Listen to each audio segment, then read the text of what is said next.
Hello and welcome to EBible Fellowship's Evening Bible Studies with your speaker, Chris McCann. If you'd like more information or to hear more studies, visit our website at www.ebiblefellowship.com. And now, with your evening Bible study, here's Chris McCann.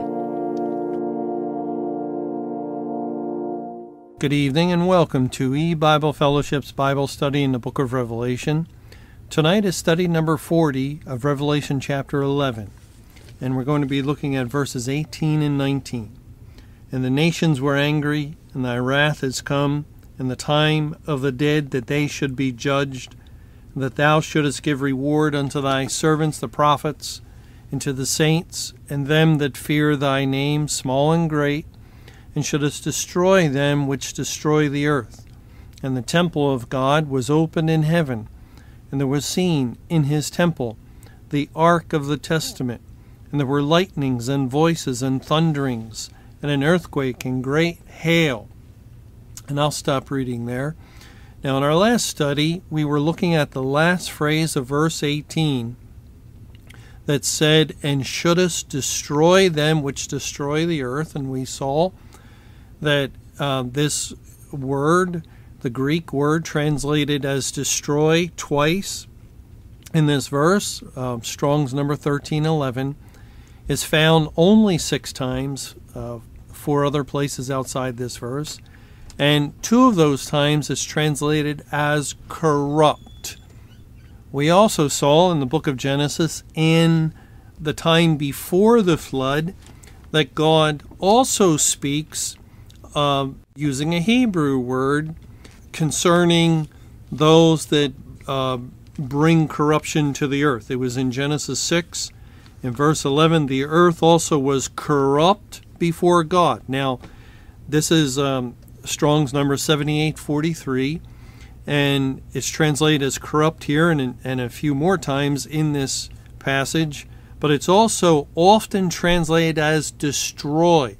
And so we could read this, the earth also was destroyed before God, and the earth was filled with violence. And then in verse 12, and God looked upon the earth, and behold, it was corrupt, or destroyed, for all flesh had corrupted his way upon the earth. And God said unto Noah, the end of all flesh is come before me, for the earth is filled with violence through them. And behold, I will destroy them with the earth. So they destroy the earth, they corrupt the earth.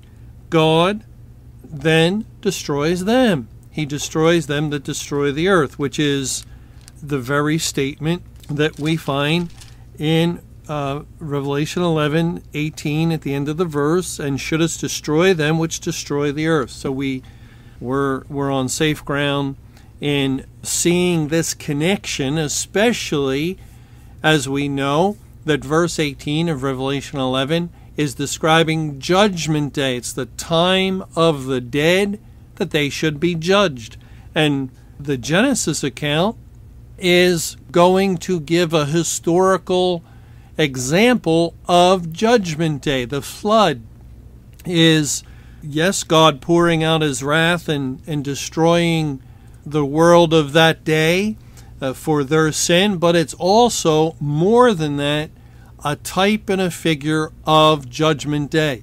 And so God uses the same language, and we can see why he would make this tie-in, because Judgment Day began May 21, 2011, which was exactly 7,000 years from the day of the flood and the day when God would destroy all flesh, as it says in Genesis 6:17, and behold, I, even I, do bring a flood of waters upon the earth to destroy, and again that's that Hebrew word 7843, all flesh, wherein is the breath of life from under heaven, and everything that is in the earth shall die. So the flood began on the 17th day of the 2nd month, and God began to destroy them which destroy the earth.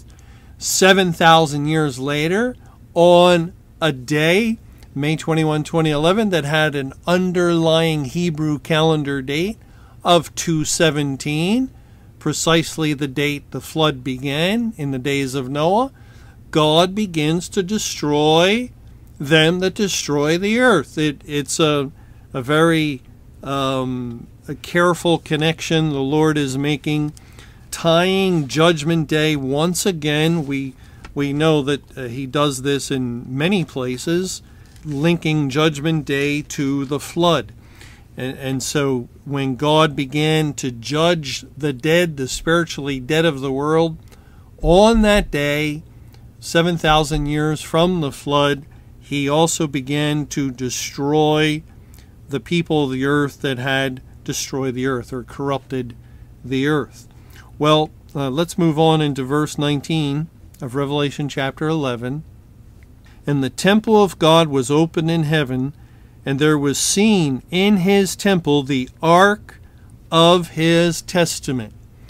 Now, why would God talk about the temple of God being opened in heaven and the ark seen in the temple at this point, in the context of the end of the world, of Judgment Day, the time when his wrath has come, the time of the dead that they should be judged, and then suddenly a switch to seeing the temple of God opened in heaven and the ark in the temple? What does that have to do with anything?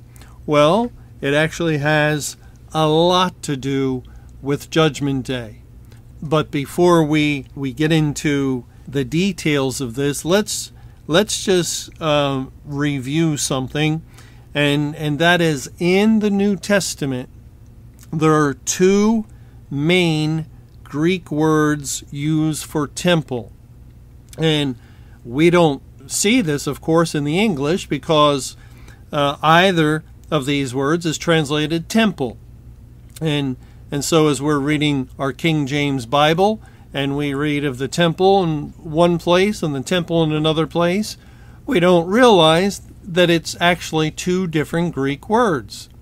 For instance, the word found here in Revelation 11:19 for temple, in both places, it's used twice, is naos. It's Strong's number 3485, and it refers to the temple sanctuary wherein the Holy of Holies was found. And within the Holy of Holies would be the Ark of the Testament. For instance, this same Greek word, naos, is found in Matthew chapter 27. In Matthew 27 and verse 51, and behold, the veil of the temple was rent in twain from the top to the bottom. And there the temple is naos. It's referring to the sanctuary where the high priest would go into the Holy of Holies, and the ark would be there with the mercy seat covering it, and the incense would be clouding the room, and he would offer the sacrifice once a year. Well, this is very consistent. Naos refers to the sanctuary wherein was that Holy of Holies.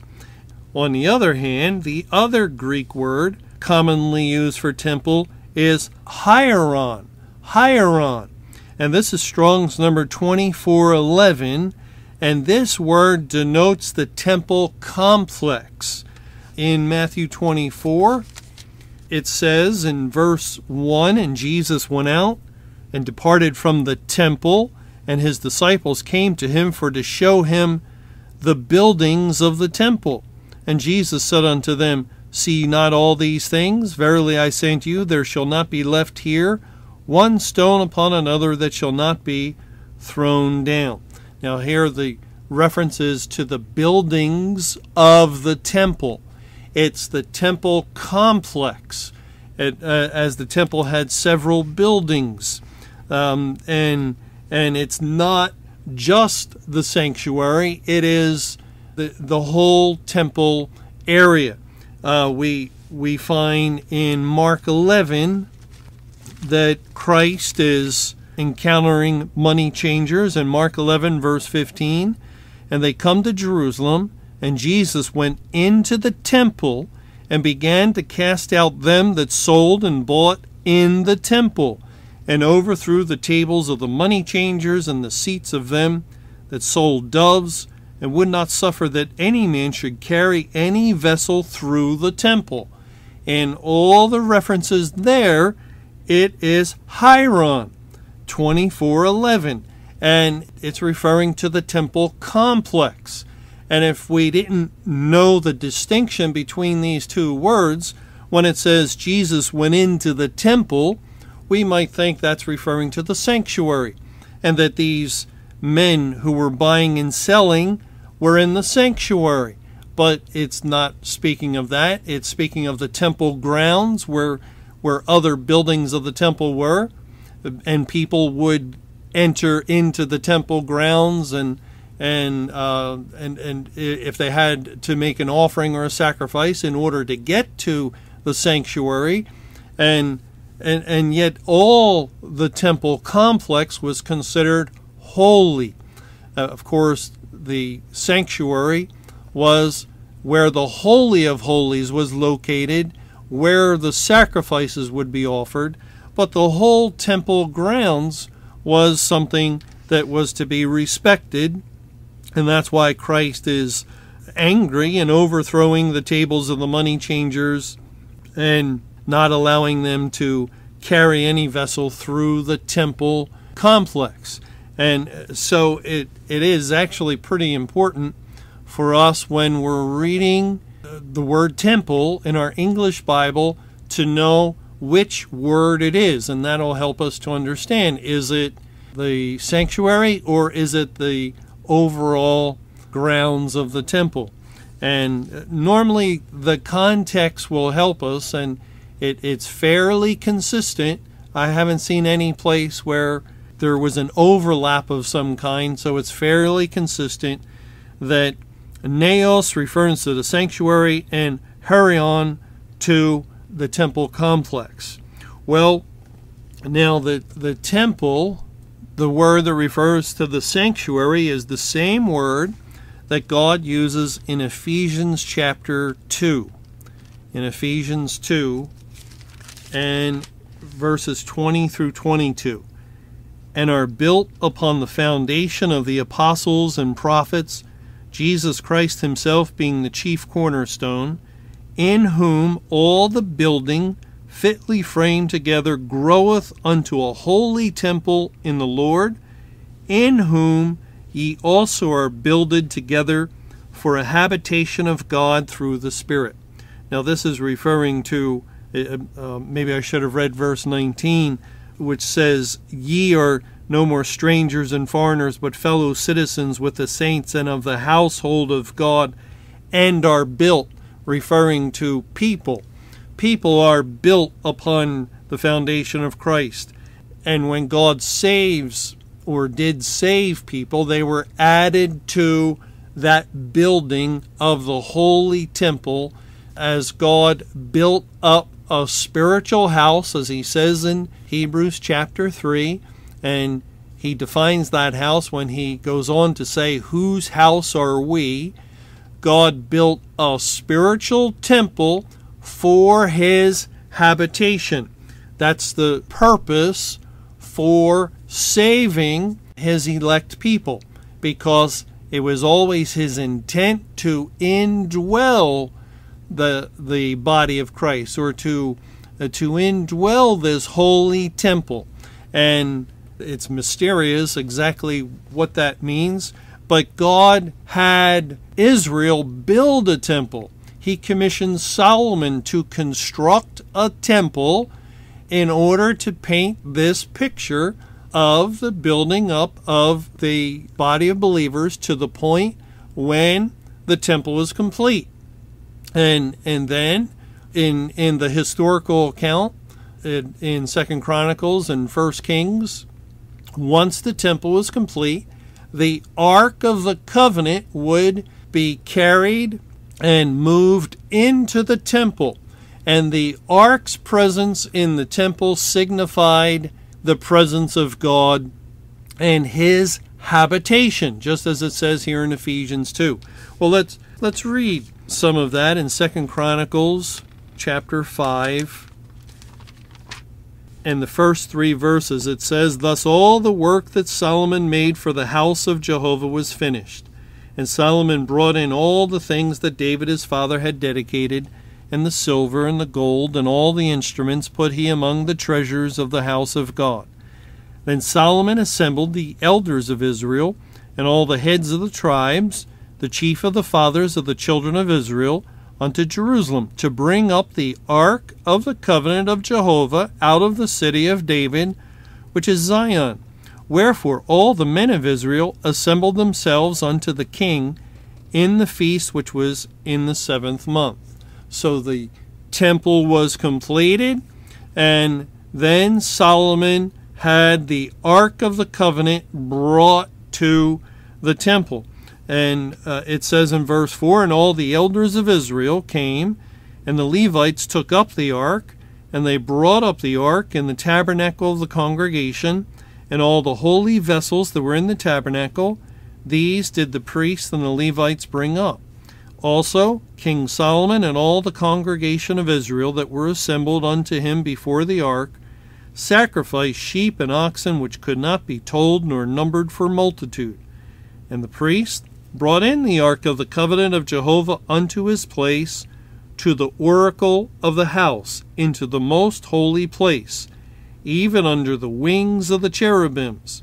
For the cherubims spread forth their wings over the place of the ark, and the cherubims covered the ark, and the staves thereof above.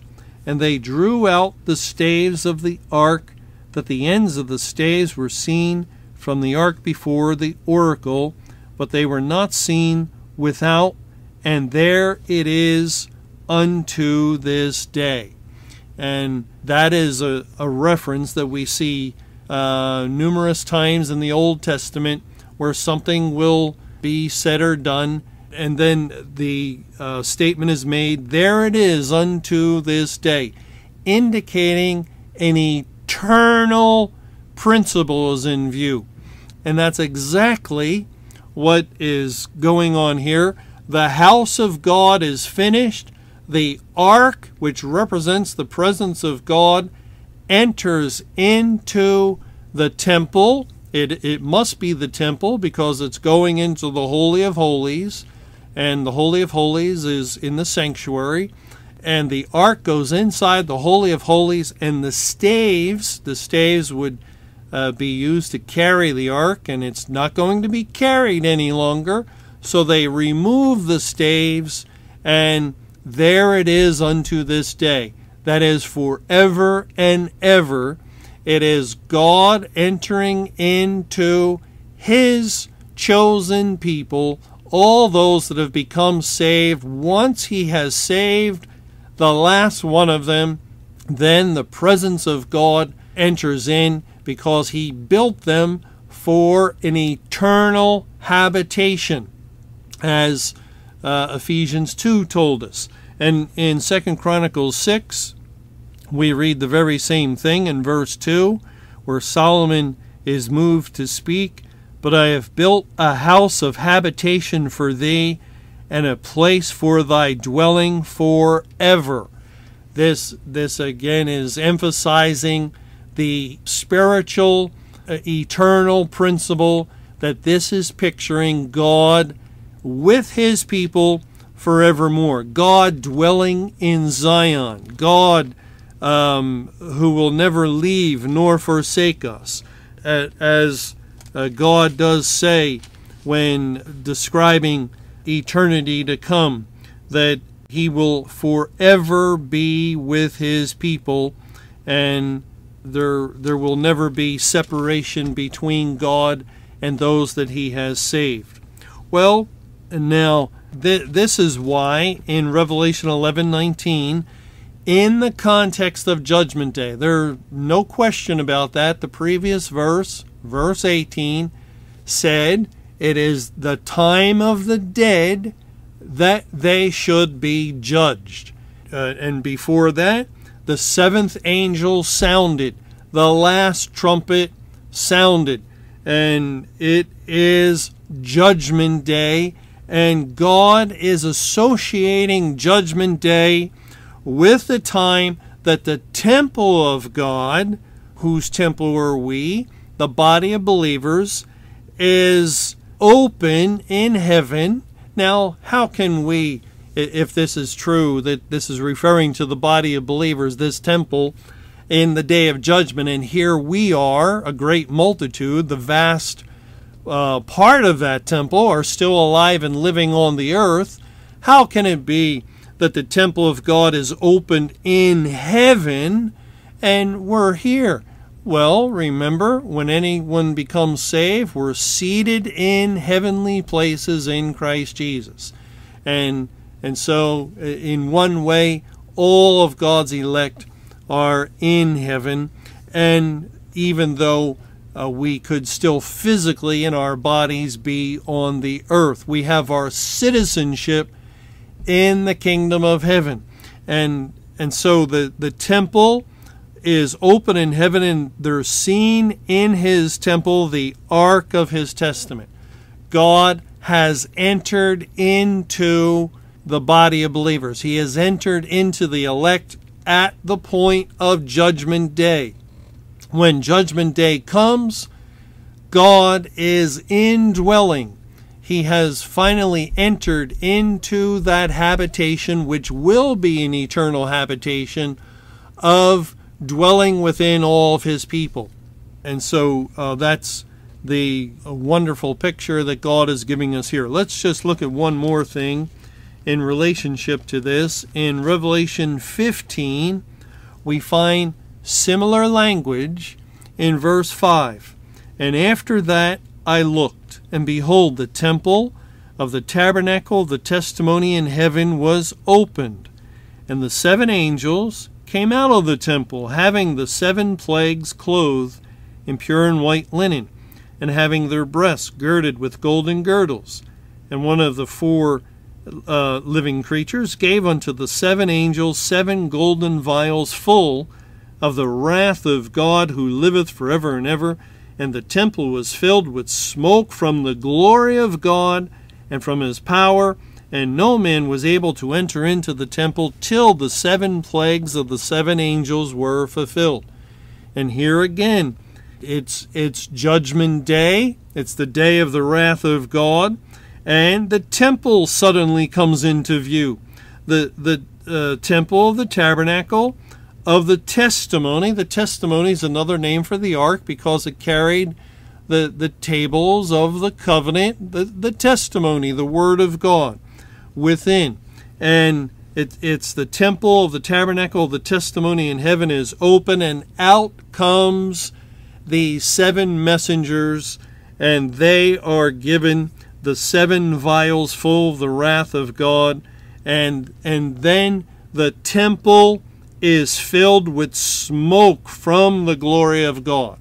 That is, the wrath of God is in evidence in the temple, that the body of believers, the judgment on the world is that the temple is completed. There is no more salvation available for anyone any longer, and this is the information God's messengers, his true believers, who are a part of that temple, they will distribute, they will pour out upon the earth.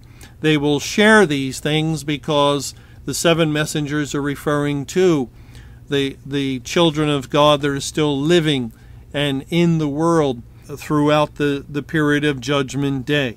We see the historical tie-in, or the historical reference that Revelation 15 is building upon in 2 Chronicles 5, where we were reading, and in verse 11 it says, And it came to pass, when the priests were come out of the holy place. And where's the holy place found? In the sanctuary, which is the temple. So the priests came out of the temple. When the priests came out of the holy place, for all the priests that were present were sanctified, and did not then wait by course. Also the Levites, which were the singers, all of them, of Asaph, of Heman, of Jeduthun, with their sons and their brethren, being arrayed in white linen. And if you read Revelation 15 closely, you'll find that the 7 messengers are clothed in white, having cymbals and psalteries and harps, stood at the east end of the altar, and with them 120 priests sounding with trumpets. It came even to pass, as the trumpeters and singers were as one, to make one sound to be heard in praising and thanking Jehovah. And when they lifted up their voice with the trumpets and cymbals and instruments of music, and praised Jehovah, saying, For he is good, for his mercy endureth forever. That then the house was filled with a cloud, even the house of Jehovah, so that the priests could not stand to minister by reason of the cloud, for the glory of Jehovah had filled the house of God. So here we see the historical scene is the house of Solomon built is completed. The ark is carried into the temple, into the Holy of Holies, and then the priests come out of the holy place, and just as the 7 messengers come out of the temple in Revelation 15, they come out, and then the house is filled with a cloud, just as the temple's filled with smoke in Revelation 15, and the priests could not stand to minister by reason of the cloud, for the glory of Jehovah had filled the house of God. No man is able to enter into the temple. Whose temple are we? The temple that was built by Christ for an eternal habitation. Judgment Day is a time when the servants of God, we are prophets, priests, and kings, the priests come out of the temple, the 7 messengers come out of the temple to fulfill one last task for the Lord, which is to pour out the 7 vials of the 7 last plagues, during which time it is being poured out. No man is able to enter into the temple. And that sadly and again refers to no more salvation. The end of God's salvation program has come, and he's no longer saving, no longer adding to that holy temple in the Lord. It is complete.